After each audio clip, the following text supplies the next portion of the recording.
दोस्तों, स्वागत है आपका मेरे YouTube चैनल इंग्लिश बाबू पर।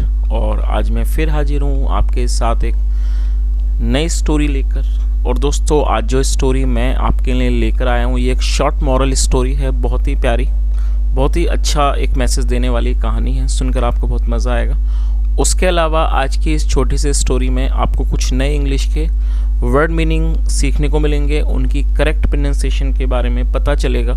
और हमेशा की तरह जो इसका ग्रामर का पार्ट है उसे बिल्कुल डिटेल में कवर करेंगे, तो एक एक स्ट्रक्चर को आप बिल्कुल ही आसानी से सीख पाएंगे, साथ में समझ भी पाएंगे।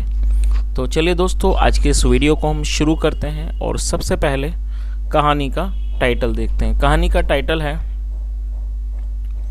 The star fish.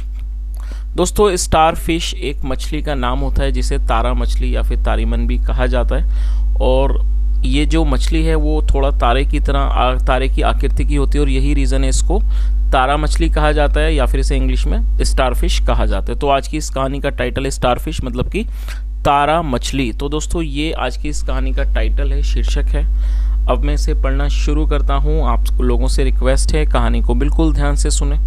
यदि कोई नया वर्ड या फिर नया स्ट्रक्चर मिले तो आप उसे नोट करें। और उसके अलावा यदि आपको वीडियो अच्छा लगे तो आप इसे लाइक ज़रूर करें। और दोस्तों, एक और रिक्वेस्ट है कि आप लोगों में से ज़्यादातर लोग वीडियोस देखते हैं लेकिन आप लोग सब्सक्राइब नहीं करते। तो दोस्तों, आपसे रिक्वेस्ट है, यदि आपको वीडियो अच्छा लगे तो आप चैनल को सब्सक्राइब भी ज़रूर करें। तो चलिए इसको शुरू करते हैं।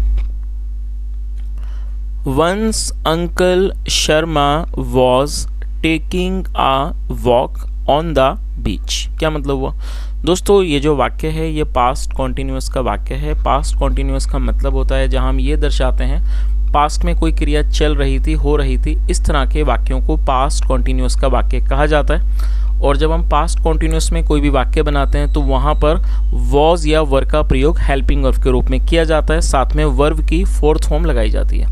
उसके अलावा आपको इस चीज़ का ध्यान रखना है, जब हमारा सब्जेक्ट होगा आई, ही, शी, इट और सिंगुलर नाउन, वहाँ पर आपको वॉज का प्रयोग करना है। और जब सब्जेक्ट होगा वी, यू, दे या फिर प्लूरल नाउन, तब आपको वहाँ वर्ब का प्रयोग करना होता है। तो दोस्तों, यहाँ जो हमारा सब्जेक्ट है अंकल शर्मा, ये सब्जेक्ट है जो कि एक सिंगुलर नाउन है।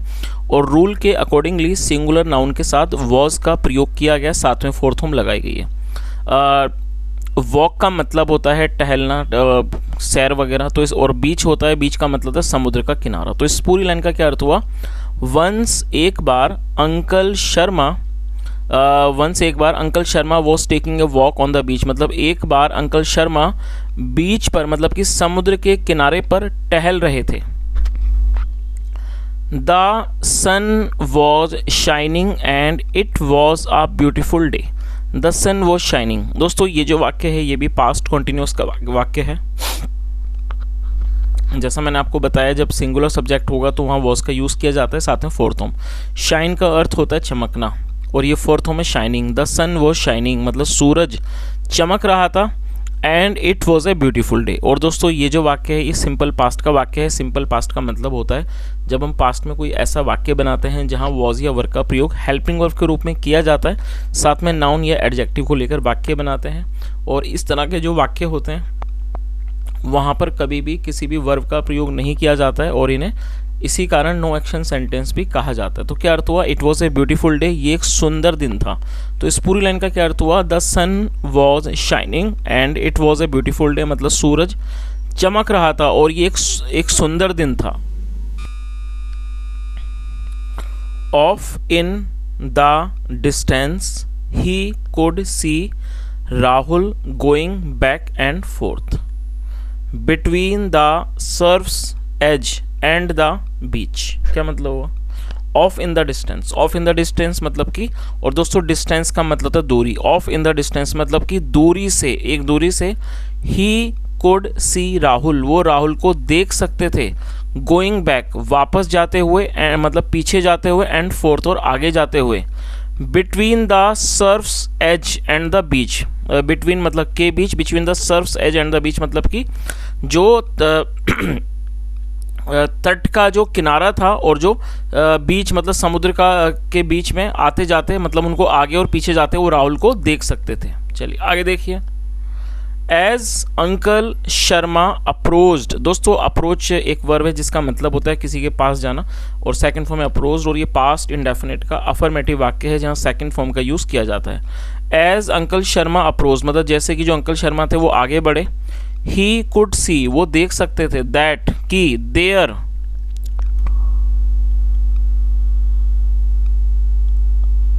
और दोस्तों यहाँ पर आप इस चित्र को भी देख सकते हैं कि यहाँ पर ये जो बच्चा है वो उस तट से आगे पीछे जा रहा है और यहाँ पर ये कोई स्टारफिश पड़ी है।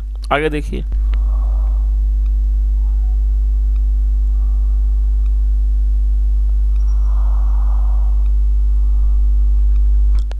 ही कुड सी मतलब वो देख सकते थे, that there were hundreds of starfish stranded on the sand as the result of the tide. क्या मतलब वो ही कुड सी वो देख सकते थे, that there were hundreds starfish stranded. और मैं चाहूँगा दोस्तों ये जो वर्ड है STRANDED स्ट्रैंडेड, आप इसे नोट कर लीजिए। स्ट्रैंडेड का मतलब होता है कहीं पर फंसा हुआ होना, असहाय होना। और आप इसे किस तरह से इस यूज़ कर सकते हैं, मान लीजिए कोई व्यक्ति कहीं सफ़र में कहीं अटक जाए, या फिर अब जैसे कि मान लीजिए हम कहीं सफ़र में हैं और कहीं हमारी बस वगैरह ख़त्म ऐसी जगह पर कहीं ख़राब हो जाए और जो सवारियां हैं, जो भी पैसेंजर्स हैं, वो किसी जगह पर फंस जाएं, उन्हें किसी तरह की मदद ना मिले, तो इस सिचुएशन में स्ट्रैंडेड का यूज़ किया जाता है।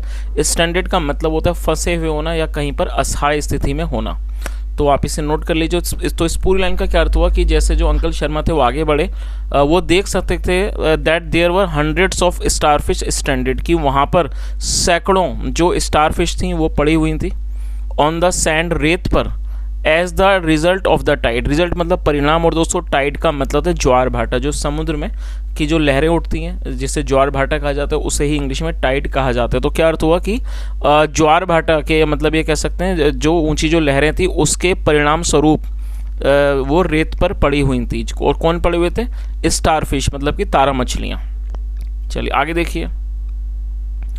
Uncle Sharma said to Rahul, uncle Sharma ने राहुल से कहा, you are wasting your time. और दोस्तों ये जो वाक्य है ये प्रेजेंट कॉन्टिन्यूस का वाक्य है। जैसे ऊपर मैंने आपको पास्ट कॉन्टिन्यूस के बारे में बताया था, इसी तरह से प्रेजेंट कॉन्टिन्यूस का होता है। प्रेजेंट कॉन्टिन्यूस का मतलब जहाँ हम ये दिखाते हैं कि वर्तमान में कोई क्रिया चल रही है, हो रही है, इस तरह के वाक्यों को प्रेजेंट कॉन्टिन्यूस के वाक्य कहा जाता है, जहाँ पर इज, एम, आर का प्रयोग हेल्पिंग वर्ब के रूप में किया जाता है। और आपको ये चीज़ याद रखनी है कि यदि आपका सब्जेक्ट आई होगा तो उसके साथ आपको एम का प्रयोग करना है। ही, शी, इट और सिंगुलर नाउन होगा तो आपको इज का प्रयोग करना है। और यदि आपका सब्जेक्ट वी, यू, दे या फिर प्लूरल नाउन होगा तो आपको आर का प्रयोग करना होगा। तो यहाँ पर रूल के अकॉर्डिंगली यू के साथ आर का प्रयोग किया गया। तो क्या अर्थ हुआ? You are wasting your time. Waste मतलब खराब करना, व्यर्थ करना। You are wasting your time मतलब आप अपने समय को बर्बाद कर रहे हो, आप अपने समय को व्यर्थ कर रहे हो। There are far too many starfish, और उन्होंने आगे क्या कहा कि there are far too many starfish. और ये सिंपल प्रेजेंट का वाक्य है जहाँ पर आर का प्रयोग हेल्पिंग वर्ब के रूप में किया गया है। उन्होंने कहा कि there are far too many starfish मतलब कि बहुत सारी मछलियाँ हैं, मतलब बहुत सारी स्टारफिश हैं। Many of them are sure to die, sure का मतलब निश्चिंत होना, और उन्होंने क्या कहा? मैनी ऑफ देम का मतलब हो उनमें से कई। Many of them are sure to die मतलब many of them are sure to die कि उनमें से कई निश्चिंत हैं कि वो मरेंगे, मतलब कि उनकी मृत्यु हो जाएगी। But Rahul continued the task of picking up starfish one by one. क्या अर्थ हुआ? कंटिन्यू का मतलब जारी रखना, सेकंड फॉर्म में कंटिन्यूड। तो क्या अर्थ हुआ? But Rahul continued the task, task मतलब काम, लेकिन राहुल ने ये जो टास्क था, ये जो काम था, उसको उसने जारी रखा। और वो क्या काम था? Of picking up starfish, pick मतलब उठाना, स्टारफिश मतलब कि तारा मछली को उठाने का जो काम था वो उसने जारी रखा, वन बाय वन, एक एक करके। एंड थ्रोइंग दैम और उनको फेंकने का, थ्रो मतलब फेंकने, थ्रोइंग दैम और उनको फेंकने का, इनटू द वाटर। तो दोस्तों मतलब आपको समझ ही आ गया होगा कि जो राहुल था उसने इस काम को जारी रखा, मछलियों को एक एक करके उठाने का और उनको वापस पानी में फेंकने का। जाहिर सी बात है कि वो जो बच्चा था वो उन मछलियों की जान बचाना चाहता था, और वो जो मछलियाँ थीं वो सिर्फ लहरों के कारण, जिसे ज्वार भाटा कहा जाता है, उनके कारण वो बाहर आ गई थी। चलिए आगे देखिए। Uncle Sharma sad, uncle Sharma ने कहा, you must be crazy crazy का मतलब पागल, यू मस्ट बी क्रेजी, आप पागल हो गए हो। The whole beach is covered with starfish, whole का मतलब पूरा तमाम, और बीच का मतलब समुद्र का किनारा, और दोस्तों कवर्ड का मतलब होता है पूरा भरा हुआ होना। तो उन्होंने क्या कहा, the whole beach is covered with starfish, मतलब कि पूरा जो ये जो बीच है, समुद्र का किनारा है, वो तारा मछलियों से भरा पड़ा है, वो पूरी तरह कवर है, भरा पड़ा है। You can't possibly make a difference, you can't make possibly a difference, और दोस्तों मेक अ डिफरेंस का मतलब होता है कोई फ़र्क लाना। तो उन्होंने क्या कहा, you can't possibly make a difference, मतलब आप संभवतः कोई फ़र्क नहीं ला सकते। Rahul looked at the uncle Sharma, look मतलब देखना, second form looked, Rahul looked at the uncle Sharma, मतलब कि राहुल ने अंकल शर्मा को देखा। ही देन, फिर उसने स्टूप्ड डाउन, और दोस्तों स्टूप का मतलब होता है नीचे झुकना, नीचे जाना, स्टूप डाउन। ही देन स्टूप डाउन, फिर वो नीचे झुका। And picked up one more starfish, और उसने एक और तारा मछली को उठाया। एंड थ्रू इट, थ्रो का मतलब होता है फेंकना, सेकंड फॉर्म में थ्रू, और उसने उठाया एंड थ्रू इट, और उसको फेंक दिया बैक इनटू द ओशन, और उसने उसे वापस ओशियन में, मतलब कि सागर में, कह सकते हैं समुद्र में फेंक दिया। He turned back to uncle Sharma, turn का मतलब मुड़ना, he turn back to uncle Sharma, वो अंकल शर्मा की तरफ वापस मुड़ा। एंड सेड, और कहा, uncle if I can save the life of even one starfish it will be worth it. तो उसने क्या कहा, तो उसने क्या कहा कि यदि अंकल, यदि मैं एक भी स्टारफिश का जीवन बचा लेता हूँ, उसकी ज़िंदगी बचा लेता हूँ, it will be worth it, ये इसके करने के योग्य होगा। तो दोस्तों इस बात का मतलब आप समझ ही गए होंगे कि वो जो बच्चा था छोटा सा, उसने क्या जवाब दिया कि अंकल यदि मैं इनमें से एक भी मछली को बचा लेता हूँ, स्टारफिश को, तो ये जो मतलब मेरी जो मेहनत है वो इसके करने के योग्य होगी। तो चलिए दोस्तों, अब इस कहानी का जो मॉरल है वो भी हम देख लेते हैं, क्या मतलब है।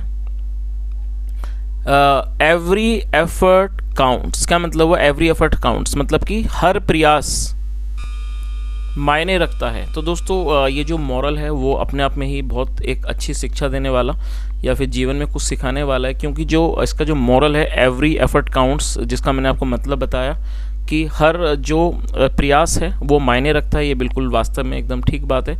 क्योंकि कई बार हम देखते हैं कि यदि जीवन में कोई संकट बड़ा है, या अगर मैं इस कहानी से रिलेट करूं तो कई बार हमें ऐसा लगता है कि जब जीवन में कुछ बड़ा संकट है या फिर समस्या कोई गंभीर है तो कई बार लोग उसमें छोटे भी प्रयास नहीं करते। उन्हें ऐसा लगता है कि इन छोटे प्रयासों से क्या ही होगा या फिर इससे कोई फ़र्क नहीं आएगा। लेकिन दोस्तों हमें, जैसा हमने इस कहानी के माध्यम से सीखा कि एक छोटे छोटे चीज़ों से भी बड़े बड़े फ़र्क आते हैं, क्योंकि बड़े फ़र्क लाने के लिए छोटे छोटे चीज़ों को ही करना पड़ता है। तो कभी भी आप कुछ करें तो आप ये ना सोचें कि आपके जो छोटे छोटे एफर्ट्स हैं उनसे कुछ फ़र्क नहीं पड़ेगा, क्योंकि हमें ऐसा कभी भी नेगेटिव नहीं सोचना चाहिए। हमें हमेशा ही जीवन में पॉजिटिव रहना चाहिए। और दोस्तों छोटे छोटे बदलावों से और जो छोटे छोटे हमारे द्वारा किए गए प्रयास होते हैं उनसे ही बड़े बड़े फ़र्क आते हैं।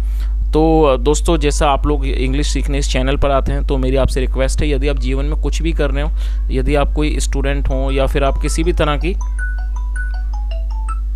जॉब की तैयारी वगैरह कर रहे हो, या फिर आप कोई भी इस तरह से कुछ ऐसा कर रहे हो कि आप आगे बढ़ना चाहते हो, तो आप उन प्रयासों को जारी रखें। कभी भी आप ऐसा ना सोचें कि जो आप प्रयास कर रहे हैं बड़े छोटे, इनसे कोई फ़र्क नहीं पड़ रहा, क्योंकि दोस्तों हमारे छोटे छोटे प्रयासों से भी बहुत ज़्यादा हमारे जीवन में फ़र्क आता है और हम काफ़ी कुछ सीखते हैं। तो दोस्तों यहाँ तक सुनने के लिए थैंक यू सो मच, और हैव ए नाइस डे। और यदि दोस्तों आपको आज की वीडियो अच्छी लगी तो आप इसे लाइक ज़रूर करें और चैनल को भी सब्सक्राइब करें। सुनने के लिए thank you so much, have a nice day and bye.